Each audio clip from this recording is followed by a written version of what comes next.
నమస్తే, welcome to ANN బులెటిన్ల ముందుగా headlines. Telangana ఉద్యోగులకు గుడ్ న్యూస్. కొత్త ఈహెచ్ఎస్ పోర్టల్ను ప్రారంభించిన deputy CM Bhatti.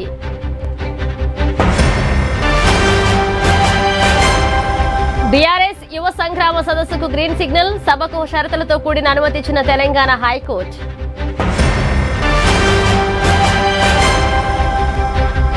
నరసరావుపేటలో credit outreach కార్యక్రమం. రుణాల పంపిణీని ప్రారంభించిన సీఎం చంద్రబాబు, నిర్మలా సీతారామన్. త్వరలో పాలిమర్ నోట్లు విడుదల. 2027 నుంచి పూర్తి స్థాయిలో ప్రారంభించే అవకాశం.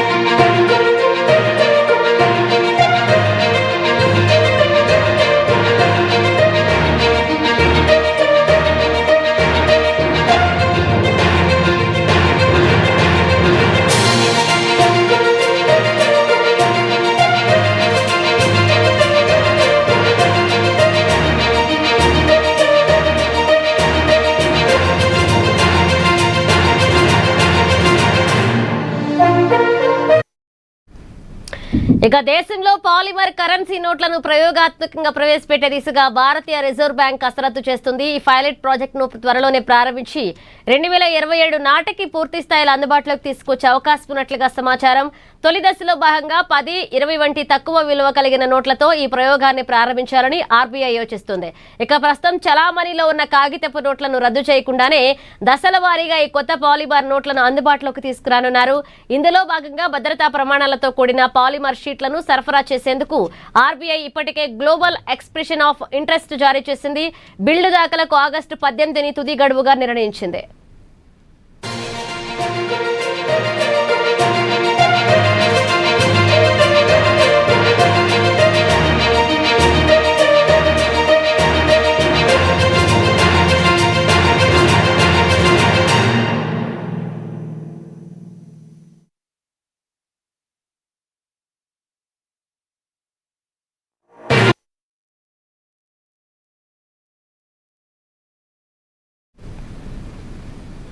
ప్రభుత్వ ఉద్యోగుల నూతన ఆరోగ్య పథకం పోర్టల్ను మంత్రి దామోదర రాజనరసింహ, డిప్యూటీ సీఎం బట్టి విక్రమార్క ఉద్యోగ సంఘాల నేతలతో కలిసి ప్రారంభించారు.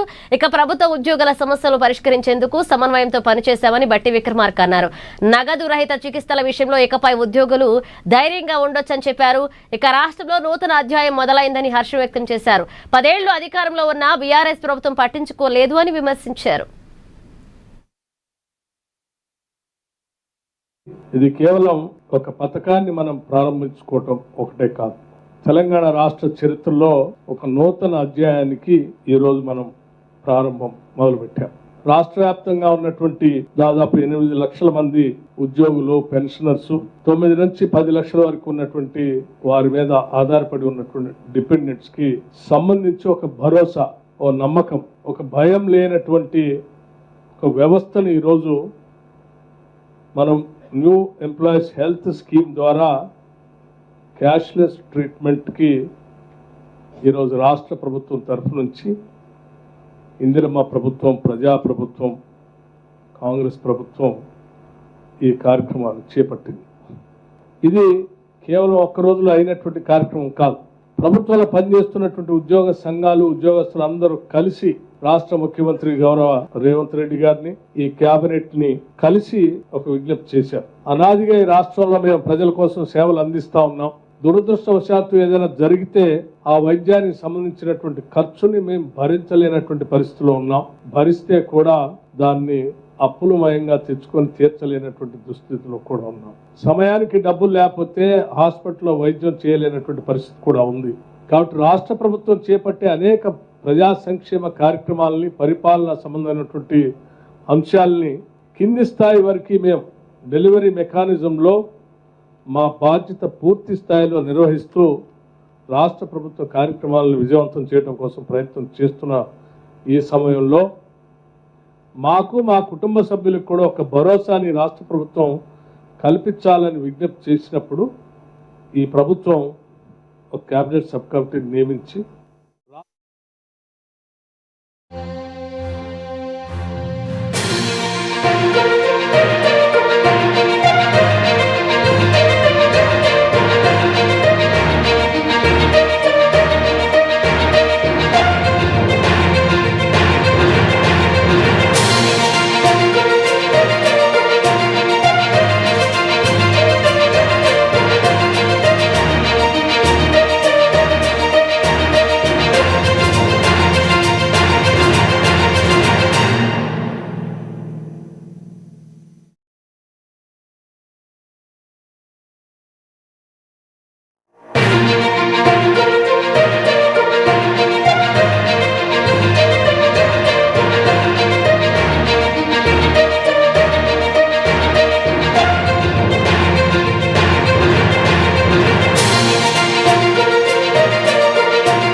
ఇక బీఆర్ఎస్ పార్టీ తలపెట్టిన బీఆర్ఎస్ యువ సంగ్రామ సభకు తెలంగాణ హైకోర్టు అనుమతి ఇచ్చింది.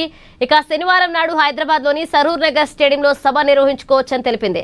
ఈ మేరకు షరతులతో కూడిన అనుమతిని హైకోర్టు ఇచ్చింది. సభ రోజు హైవేను బ్లాక్ చేయొద్దని విచారణ సందర్భంగా ధర్మాసనం ఆదేశించింది. శాంతి భద్రతలకు ఎలాంటి విఘాతం కలిగించొద్దని పేర్కొంది. పోలీసుల సూచనలు పాటించాలంటూ హైకోర్టు ఆదేశించింది.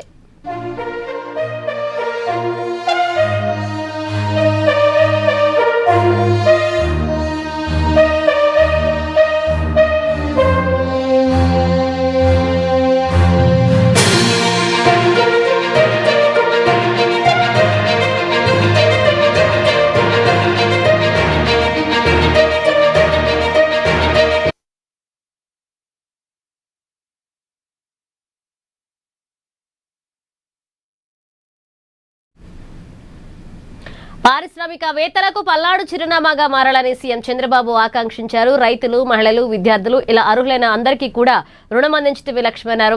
పల్నాడు జిల్లా నరసరావుపేటలో క్రెడిట్ అవుట్ రీచ్ కార్యక్రమంలో కేంద్ర మంత్రి నిర్మలా సీతారామన్తో పాటుగా కలిసి సీఎం పాల్గొన్నారు. 1,04,000 మందికి 3,312 కోట్ల రూపాయల రుణాలను అందజేశారు. బ్యాంకింగ్ లో నిర్మలా సీతారామన్ చాలా సంస్కరణలు తీసుకొచ్చారంటూ సీఎం చంద్రబాబు ప్రశంసించారు.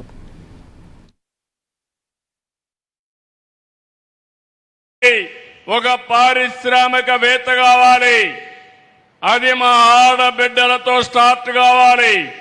పోయిన సంవత్సరం 1,00,000 మంది ఎంఎస్ఎంఈలు పెట్టారు. ఈ సంవత్సరం 5 లక్షల మంది ఎంఎస్ఎంఈలుగా తయారు చేసే బాధ్యత ఈ ప్రభుత్వం తీసుకుంటుంది. దీనికోసం ఇప్పటికే మీరు ఒక్కసారి ఆలోచిస్తే దేశంలోనే నెంబర్ 1గా ఉన్నాం. పోయిన సంవత్సరం మీరు చూస్తే 1,50,000 మంది టార్గెట్ పెట్టుకుని 99% ఇచ్చాం. దేశంలో ఎక్కువగా డబ్బులు తీసుకున్న రాష్ట్రం ఆంధ్రప్రదేశ్ రాష్ట్రం. మా ఆడబిడ్డల్లో నీతి ఉంది, నిజాయితీ ఉంది. ఎవరైనా అప్పు తీసుకుంటే 99.9% తిరిగి కట్టేసే పరిస్థితికి వచ్చారు. ఈ సంవత్సరం 1,67,000 మందికి రుణాల కోసం ప్లాన్ చేస్తున్నాం. ఇది కూడా సాధ్యం అవుతుందని చెప్పి కూడా నేను మీకు తెలియజేస్తున్నా. ఇప్పుడే ఎంపీ గారు కోరారు, ప్రతి ఒక్క మండలానికి ఆడబిడ్డలకి, డాక్రా సంఘాలకి సోలార్ పార్కులు ఇమ్మని. తప్పకుండా ఇవ్వడానికి. గుంటూరు తూర్పు మండలం తహసీల్దార్ కార్యాలయంలో కలకలం రేగింది. అక్కడ పనిచేస్తున్న ఒక మహిళ కంప్యూటర్ ఆపరేటర్ గా ఉన్నతాధికారుల వేధింపులపై ఆవేదన వ్యక్తం చేశారు. గత కొన్ని నెలలుగా పని వేళలు ముగిసినా రాత్రిపూట కూడా బలవంతంగా విధులు నిర్వహించాలని తహసీల్దార్ ఒత్తిడి తెస్తున్నారంటూ బాధితురాలు ఆరోపించారు. తనకు 1.5 ఏళ్లు 3 ఏళ్ల వయసున్న పసిపిల్లలున్నారని, రాత్రి వేళల్లో ఇంట్లో చూసుకునేవారు ఎవరూ లేరు అని మొరపెట్టుకున్నా కూడా అధికారులు కనికరించలేదని కన్నింటి పర్యంతమైంది. గత నెల 9వ తేదీన బాబుకు జ్వరం వచ్చినా ఇంటికి వెళ్లేందుకు అనుమతించలేదని, సెంటిమెంట్లు మాట్లాడొద్దు, రాత్రి 10 గంటల వరకు పనిచేయాల్సిందే అని హుకుం జారీ చేశారని బాధితురాలు ఆవేదన వ్యక్తం చేసింది.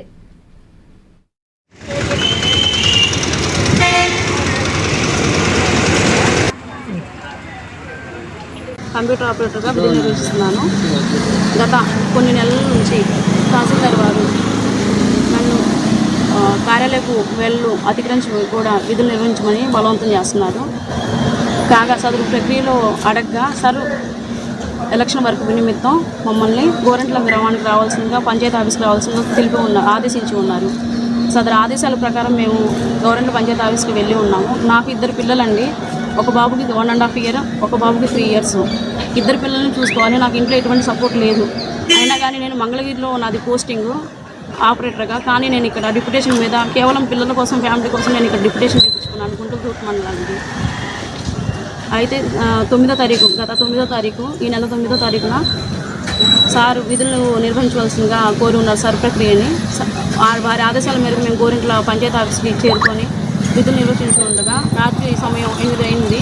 8 గంటలకు వెళ్ళి సార్ నా బాబుకి, చిన్న బాబుకి బాగాలేదు, ఫీవర్ వచ్చింది వాడికి, నేను ఇంటికి వెళ్ళిపోతాను సార్, నేను ఇంట్లో పిల్లలు ఉన్నారు సార్ అని చెప్పేసి అంటే, సెంటిమెంట్ డైలాగులు కొట్టొద్దు, మాకు పిల్లలు ఉన్నారు, మాకు ఫ్యామిలీస్ ఉన్నాయి, మేము అర్ధరాత్రి వరకు చేస్తున్నాము, మీరు ఖచ్చితంగా 10 గంటల వరకు చేయాల్సిందే అని చెప్పేసి అన్నారు. బాబుని పక్కింటి వాళ్ళకి ఇచ్చేసి వచ్చాను సార్ నేను, నా పరిస్థితి బాగాలేక.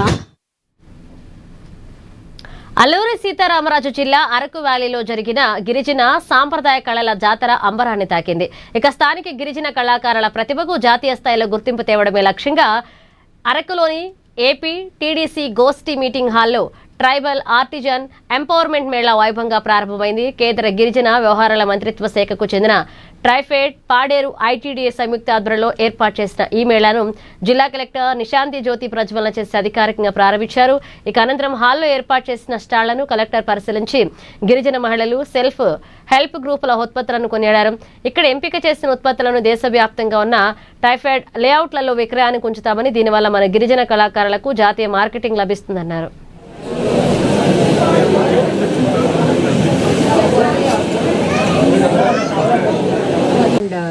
ఇప్పుడు ఈ ట్రైబల్ ఆర్టిజన్ రిజిస్ట్రేషన్ మేళా ద్వారా ఇప్పుడు డిస్ప్లే చేసిన ప్రోడక్ట్స్ అన్నీ కూడా ట్రైఫెడ్ ఆఫీసర్స్ ఢిల్లీ నుంచి, హైదరాబాద్ నుంచి వచ్చిన ఆఫీసర్స్ అన్నీ కూడా చెక్ చేశారు. సో ఇందులో షార్ట్ లిస్ట్ చేసిన ప్రోడక్ట్స్ అన్నీ కూడా government of India, tribes India అవుట్లెట్లో అమ్మడం జరుగుతుంది. సో మన ఏఎస్ఆర్ జిల్లా products all over India, across భారత వ్యాప్తంగా ఒక మంచి విజిబిలిటీ రావడానికి ఇది ఒక మంచి అవకాశం. అండ్ ఇప్పుడు షార్ట్ లిస్ట్ చేసిన ప్రోడక్ట్స్ అన్నీ కూడా అక్రాస్ ఇండియా ఆల్ అవుట్లెట్స్లో అమ్మితే మన ట్రైబల్ ఆర్టిజన్స్, మన జిల్లాలో ఉన్న ట్రైబల్ అందరికీ కూడా ఇంకొక opportunity to increase their remunerative income ఒక మంచి ఆపర్చునిటీగా ఉంటుంది. అలాగే ప్యాకేజింగ్ పైన కూడా కొన్ని సలహాలు ఇచ్చారు. సో అది పైన కూడా మనం వర్క్ చేస్తాము. ట్రైబ్స్ ఆర్టిజన్స్ ఎవరెవరు ఉన్నారో వాళ్ళందరికీ కూడా మంచి ప్యాకేజింగ్ అండ్ లేబులింగ్ ఎలా చేయాలి అని ఒక ట్రైనింగ్ సెషన్ కూడా వెరీ సూన్ మన జిల్లా తరపు నుంచి. నిజామాబాద్ జిల్లా ఆర్మూరు పట్టణంలో భారీ అగ్ని ప్రమాదం చోటు చేసుకుంది. రాజారాం నగర్ గేట్ ఎదురుగా ఉన్న మైసూర్ బేకరీలో అర్ధరాత్రి విద్యుత్ షార్ట్ సర్క్యూట్ కారణంగా ఒక్కసారిగా పెద్ద ఎత్తున మంటలు చెలరేగాయి. సమీపంలో ఉన్న స్థానికులు షాపు నుంచి పొగలు, మంటలు రావడం గమనించి వెంటనే అగ్నిమాపక శాఖకు, పోలీసులకు సమాచారం అందించారు. ఘటనా స్థలానికి చేరుకున్న ఫైర్ సిబ్బంది మంటలను అదుపులోకి తెచ్చేసరికి బేకరీలోని సామాగ్రి పూర్తిగా దగ్ధమైంది. గత 5 ఏళ్లుగా నడుస్తున్న ఈ బేకరీ తగలబడిపోవడంతో సుమారు 5 లక్షల రూపాయల వరకు నష్టం వాటిల్లిందని యాజమాని సయ్యద్ ముకిత్ తీవ్ర ఆవేదన వ్యక్తం చేశాడు.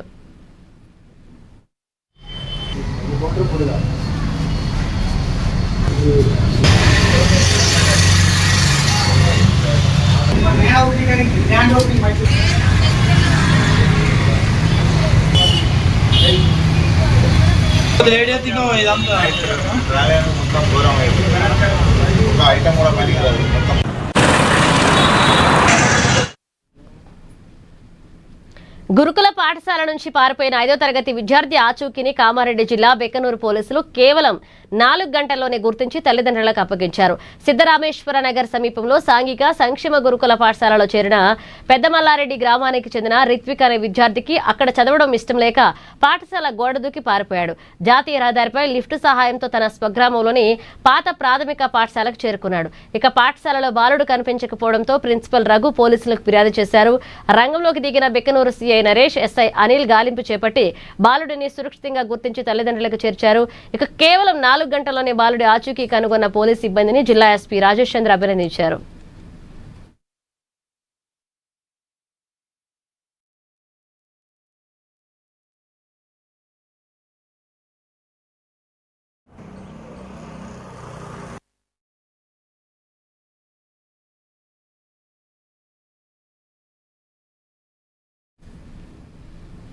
రాష్ట్రంలో కాంగ్రెస్ ప్రభుత్వాన్ని గద్దెదించే కార్యక్రమం ఇందూరు గడ్డ నుంచే ప్రారంభమైందని ఎంపీ అరవింద్ అన్నారు. నిజామాబాద్ ధర్నా చౌక్ వద్ద బీజేపీ నిర్వహించిన ఇందూరు రణబేరి కార్యక్రమంలో ఆయన ముఖ్య అతిథిగా పాల్గొన్నారు. ఈ సందర్భంగా ఫీజు రియంబర్స్మెంట్ బకాయిలు చెల్లించకుండా విద్యార్థుల జీవితాలతో రేవంత్ రెడ్డి ప్రభుత్వం ఆడుకుంటోందని మండిపడ్డారు. కేసీఆర్ డేంజరస్ అయితే రేవంత్ రెడ్డి డిజాస్టర్ అని విమర్శించారు. చంద్రబాబు నాయుడిని చూసి పాలన ఎలా చేయాలో రేవంత్ రెడ్డి నేర్చుకోవాలని హితవు పలికారు.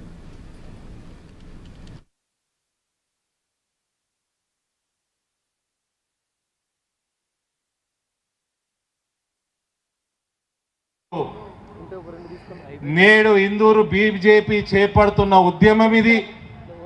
ఇందూరు గడ్డ మీద మొదలైన ఉద్యమం రాకేష్ స్పీచ్ ఇన్నాక రేవంత్ ఇంకింత పొట్టిగా ఉంటాడు. పొట్టోడికి వ్యతిరేకంగా చేపడుతున్న ఇందూరు గడ్డ మీద మొదలైన ఉద్యమం ఇది. ఇది ప్రస్తుత తరం కాదు, రానున్న తరం యొక్క భవిష్యత్తు మీద ప్రభావం చూపించే ఫీ రీయింబర్స్మెంట్ విషయం ఇది. బడుగు బలహీన వర్గాల పిల్లలు ఫీజులు కట్టలేక ఉన్నత విద్య కాదు, ఫీ రీయింబర్స్మెంట్ ట్యూషన్ ఫీజు కోసం ఉంటుండే, అది కూడా ఇస్తాం. అమ్మాయిలు చదువుకున్న గ్రాడ్యుయేట్లు అయిన వాళ్ళకి స్కూటీలు ఇస్తాం, మంచి ర్యాంకులు వస్తే ల్యాప్టాప్లు ఇస్తాం. ఇవన్నీ కూడా మర్చిపోయి పూరీలు చేసుకుంటూ కూర్చోండి ఇంట్లో. ఇది ఆ మెస్సీని పిలిపించుకొని ఫుట్బాల్ ఆడినట్టు ఇవాళ తెలంగాణ విద్యార్థులందరితోటి వాళ్ళ భవిష్యత్తుతోటి తెలంగాణ తద్వారా తెలంగాణ భావి భవిష్యత్తుతోటి అంధకారంలోకి నెట్టడానికి ఫుట్బాల్ ఆడుతున్నారు వీళ్ళందరి జీవితాలతో. రేవంత్కి ఒక్క నిమిషము ముఖ్యమంత్రిగా ఉండడానికి అనర్హుడు. రాహుల్ గాంధీకి అక్కలు ఉంటే, రాహుల్ గాంధీకి అక్కలు అన్నది ఉంటే అది చాలా మంది 140 కోట్లల్లో 120 కోట్లకు డౌటే అది ఉన్నదా లేదా అని. అక్కలు అన్నది ఉంటే ఈ పొట్టోని తక్షణమే బర్తరఫ్ చేయాలి. ఇంకా సిద్ధిరామయ్యనే చేసిన అంత పెద్ద నాయకుడిని అంత పెద్ద రాష్ట్రంలో కాంగ్రెస్ పార్టీని నట్టేట ముంచుతున్నాడు, ప్రభుత్వాన్ని నట్టేట ముంచుతున్నాడు, తెలంగాణ ప్రజల్ని అంధకారంలోకి దోస్తున్నాడు. ఇటువంటి మనిషిని మీరు ముఖ్యమంత్రిగా పెట్టుకుంటే మీకు మీ పార్టీ అతపాతాలోకానికి పోతుంది. కొన్ని దశాబ్దాలు మళ్ళీ పైకి రాదు. రాహుల్ గాంధీ మేలుకో, నీకు ప్రజాసేవ లక్ష్యంగా ముందుకెళ్తారని బీఆర్ఎస్ సీనియర్ నాయకులు వీరారెడ్డి, నరేందర్ రెడ్డి స్పష్టం చేశారు. కుత్బులాపూర్ నియోజకవర్గం జీడిమెట్ల 132వ డివిజన్లో నరేందర్ రెడ్డి జన్మదిన వేడుకలను పార్టీ నాయకులు, కార్యకర్తలు ఘనంగా నిర్వహించారు. ఈ సందర్భంగా కేక్ కట్ చేసి ఆయనకు జన్మదిన శుభాకాంక్షలు తెలిపారు. ప్రజల సమస్యల పరిష్కారంలో నరేందర్ రెడ్డి ఎల్లప్పుడూ ముందుంటారని నాయకులు కొనియాడారు. అనంతరం తన పుట్టినరోజు సందర్భంగా జీహెచ్ఎంసీ పారిశుద్ధ్య కార్మికులకు చీరలు పంపిణీ చేశారు.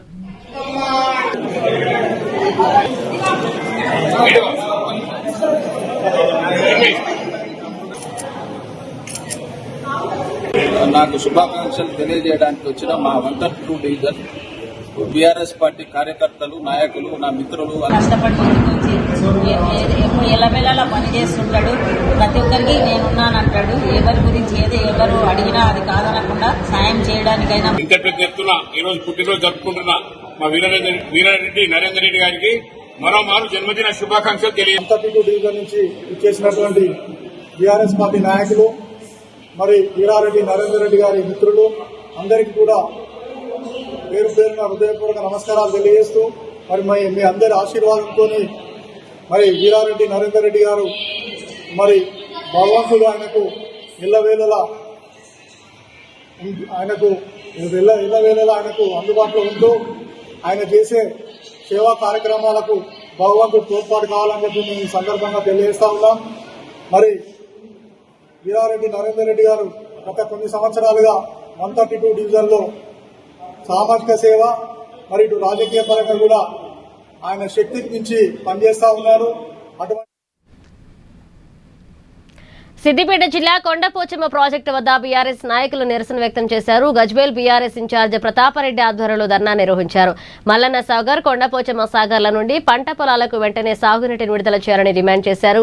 రేవంత్ రెడ్డి ప్రభుత్వం కావాలని మేడిగడ్డ, కాళేశ్వరం ప్రాజెక్టులపై కుట్రలు చేస్తుందని ఆరోపించారు.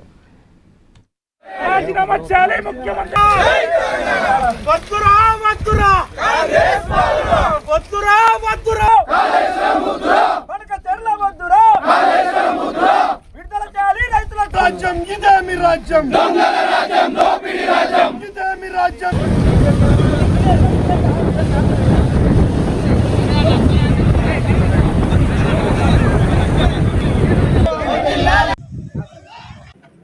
తెలంగాణ రాష్ట్రంలో రైతులు ఆత్మహత్యలు చేసుకోవద్దు, రైతులు కోటీశ్వరులు కావాలి, రైతులు పెట్టుబడిదారులు కావాలి అన్నటువంటి లక్ష్యంతో తెలంగాణ రాష్ట్రంలో ఉన్నటువంటి రైతాంగానికి అందరూ కూడా సాగునీరు అందించాలి, 24 గంటల కరెంటు ఇవ్వాలి, రైతుకు పెట్టుబడులు ఇవ్వాలి,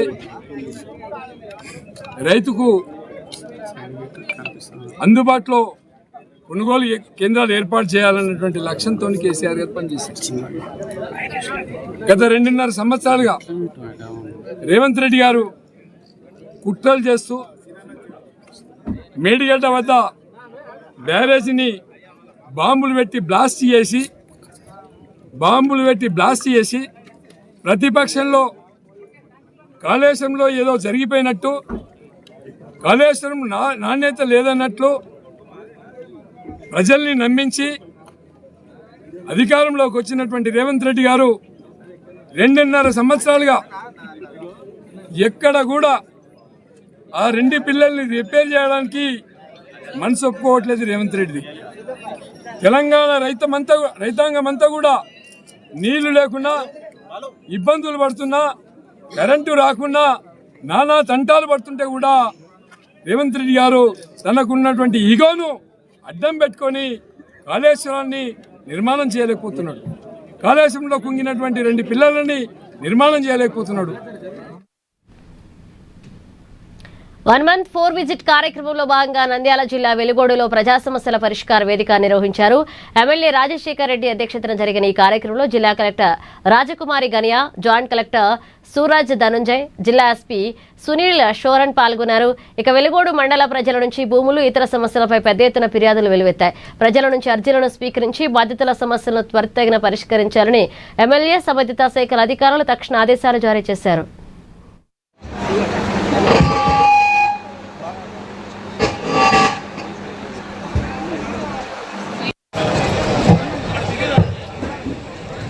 ఈనాటి పీజీ 2 మండలాలు అయిపోయినాయి. వెలుగోడు మండలం, ఇంకా 2 మండలాలు ఉన్నాయి. అవన్నీ కూడా మళ్ళీ వచ్చే వారం ప్రతి ఫ్రైడే రోజు అంటే శుక్రవారం రోజున కార్యక్రమం మనం ఏర్పాటు చేసుకున్నాం. కాబట్టి మీరు వచ్చిన వాళ్ళంతా కూడా మీ అర్జీలన్నీ కూడా ఇక్కడ మాకు ఇవ్వాల్సిందిగా మీకు అందరికీ కూడా విజ్ఞప్తి చేస్తాం. Thank you.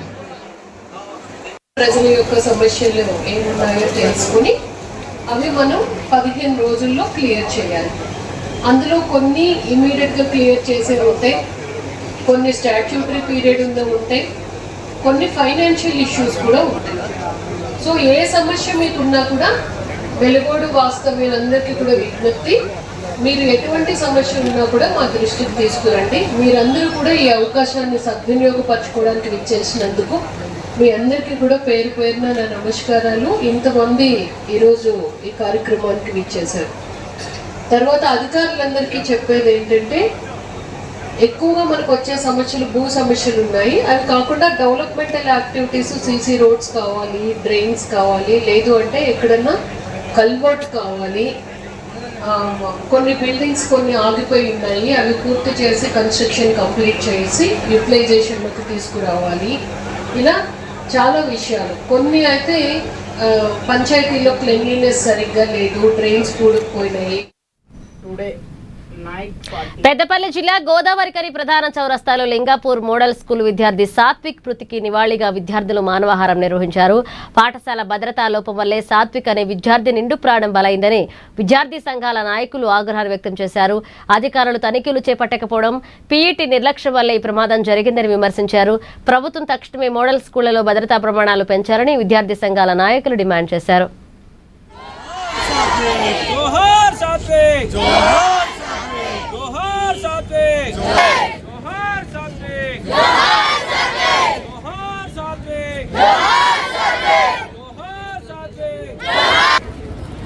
చౌరస్తాలో ఏదైతే అంతర్గాము మండలము లింగాపూర్ మోడల్ స్కూల్లో ప్రమాదశాత్తు చనిపోయిన బాలుడికి ప్రగాఢ సానుభూతి ప్రకటిస్తూ ఇక్కడ ఆయనకు ఘనంగా నివాళులు ఈరోజు గోదావరిఖని చౌరస్తాలో నివాళులు అర్పించడం జరుగుతూ ఉన్నది. మేము ముఖ్యంగా ఒకటే డిమాండ్ చేస్తూ ఉన్నది, స్వయాన రాష్ట్ర ముఖ్యమంత్రి గారే మనకు విద్యా సంవత్సరం ప్రారంభమైన క్రమంలో మేము మోడల్ స్కూళ్లను అదేవిధంగా సోషల్ వెల్ఫేర్ హాస్టళ్లకు ప్రధానంగా ముఖ్యంగా వాటిని అభివృద్ధి ధ్యేయంగా మా ప్రభుత్వం పనిచేస్తాము అని చెప్పడం జరిగింది. కానీ ఆచరణలో మాత్రం ఎక్కడా కూడా మోడల్ స్కూళ్ళు గురుకులాల్లో కూడా ఎటువంటి భద్రతా చర్యలు విద్యార్థులకు లేవనేది లింగాపూర్ మోడల్ స్కూల్ ఘటననే దానికి ప్రత్యక్ష సాక్ష్యము. ముఖ్యమంత్రి గారేమో హైదరాబాద్లో కూర్చొని విద్యార్థులకు మేము అన్ని విధాలు ఆదుకుంటామని హైదరాబాద్లో కూర్చొని మాట్లాడతారు. కానీ ఆచరణలో మాత్రం అధికారుల నిర్లక్ష్యానికి లింగాపూర్ మోడల్ స్కూలు ఘటననే ఒక నిదర్శనము. ముఖ్యంగా మనము ఎవరు తీరుస్తారని చెప్పి కూడా సూటిగా ప్రశ్నిస్తూ ఉన్నాను. వారిని మొన్న ఏఐఎస్ఎఫ్, ఎన్ఎస్యుఐ విద్యార్థి ప్రజా సంఘాల ఆధ్వర్యంలో నిరసన తెలపగా వారికి బాధిత కుటుంబానికి న్యాయం జరిగిందని చెప్పి కూడా ఈ సందర్భంగా తెలియజేస్తూ ఉన్నాను. ఆ రోజు 20 లక్షల ఎక్స్గ్రేషియా ప్రభుత్వ ఉద్యోగం ఇప్పించాలని చెప్పి డిమాండ్లతో నిరసన తెలిస్తే అక్కడికి మన పెద్దపల్లి ఆర్డీఓ గారు వచ్చి మీడియా ముందు మేము మీ డిమాండ్లను మేము పరిష్కరిస్తామని చెప్పి హామీ ఇవ్వగా నిరసనను మేము క్లోజ్ చేయడం జరిగింది. అదేవిధంగా ఆ పీఈటీ ప్రిన్సిపాల్కు ప్రత్యేక చొరవ తీసుకున్నాడు. వరుణదేవుని కృప కోసం నిజామాబాద్ జిల్లా భీమ్గల్ మండలం దేవనపల్లి గ్రామంలో మహిళలు ప్రత్యేక పూజలు నిర్వహించారు. బిందెలతో నీటిని తీసుకువెళ్లి ఊరిలోని అన్ని దేవాలయాల్లోని స్వామివార్లకు జలాభిషేకం చేశారు. అనంతరం శ్రీ లక్ష్మీ నరసింహస్వామి ఆలయం వద్ద కోలాటాలాడుతూ వర్షాలు సమృద్ధిగా కురిసి చెరువులు నిండాలని, పంటలు బాగా పండాలని వరుదేవుని కోరుకున్నారు.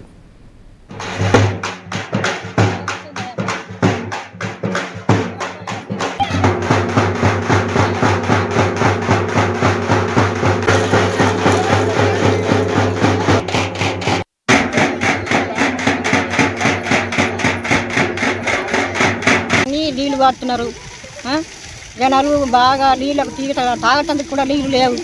మరి ఘోరం అవుతున్నది. మాకు రిగ్గులు లేవు, ఏం లేవు. నేను బాగా అవుతున్నది నీళ్ళు లేక. ఇప్పుడు దాని గురించే ఇప్పుడు ఆ నీళ్ళు వాడుతున్నారు. అన్ని దేవుళ్ళకి నీళ్ళు వాడుతున్నాము.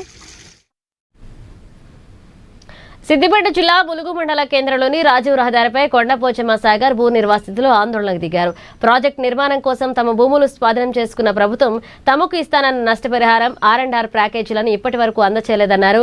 ఇక రాజీవ్ రహదారిపై ధర్నా చేపట్టడంతో కాసేపు వాహనాల రాకపోకలకు అంతరాయం ఏర్పడింది. తమ ప్యాకేజీలను తక్షణమే విడుదల చేసి తమను ఆదుకోవాలని భూ నిర్వాసితులు డిమాండ్ చేస్తున్నారు.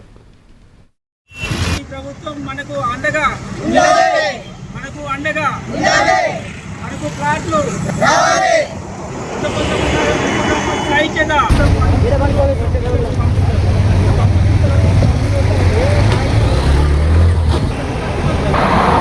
ఇల్లు, జాగాలు, పొలాలు అన్నీ పోయినాయి. మాకు ఉండడానికి నివాసం లేదు. మాకు ప్యాకేజీలు కూడా ఏమి రాలేదు. ఎవరు పట్టించుకునే వాళ్ళు లేరు. మొలుగులో ఉంటున్నాం మేము ఇక్కడ. అక్కడ ఉండలేని వాళ్ళ పరిస్థితి కూడా రెంట్లు కట్టుకొని డబ్బులు పెట్టుకొని ఉంటున్నాము. ఇంతవరకు మమ్మల్ని పట్టించుకొని కేర్ తీసుకొని మా మీద దయ చూపించిన వాళ్ళే లేదు. గుడి చేసుకుంటాం. మా ఊళ్ళో మేము వేరే ఊళ్ళు ఉండి దెబ్బల వాడుతున్నాము, తిట్ల వాడుతున్నాం మస్తుగా. పోలీస్ టౌన్ దగ్గర పోయి కూడా కేసులు పెట్టిన వాళ్ళ మీద అట్లయినా ఊకుంటలేరు. మేము బ్రతకొచ్చిన వాళ్ళు అంటారు మమ్మల్ని. మేము ఏడు ఉండాలి. ఇప్పుడు వాళ్ళు వెళ్ళిపోమంటే మేము ఏడు ఉండాలి. మాకేం లేదు, మాకు ఆధారమే లేదు. ఇప్పుడు కనీసం ఉన్న జాగా మా ఊళ్ళు ఉంచుకుంటే కూడా అది గుంజుకొని ఎలగొట్టిరు గవర్నమెంట్ మమ్మల్ని. అది చెప్పు. వీడికి వస్తే సార్ ఏమంటుండు, వీళ్ళు కావాలి, అమరావు సార్ కావాలి, ఆర్య సార్ కావాలి, కలెక్టర్ సార్ కావాలని ఈ సార్ చెప్తాడు. మీ సర్పంచ్ని తీసుకురామంటే మా సర్పంచ్ని తీసుకొచ్చినాం, సపరేట్గా నిలబడ్డాడు. ఇప్పుడు రమ్మంటే ఇక్కడ మాట్లాడమంటే మాట్లాడతాడు సర్పంచ్. మేము ఎక్కడ పోవాలి? ఇంకెవరిని అడగాలి? మరి ప్యాకేజీ రాలే, ప్లాట్ ఇల్లు రాలేదు. ఇల్లు గురించి మాత్రమే ఆగినాయి.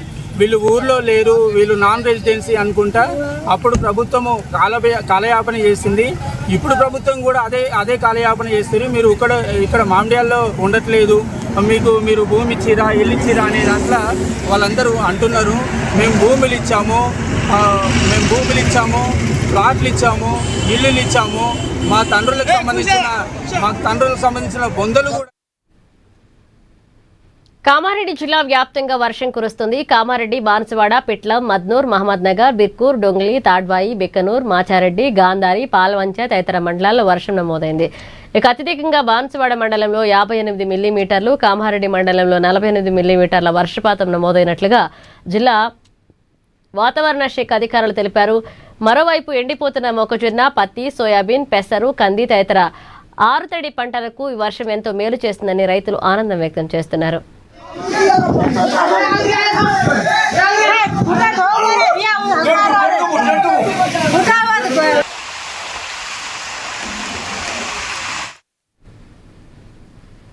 ఇవి bulletin updates. Keep watching ANN.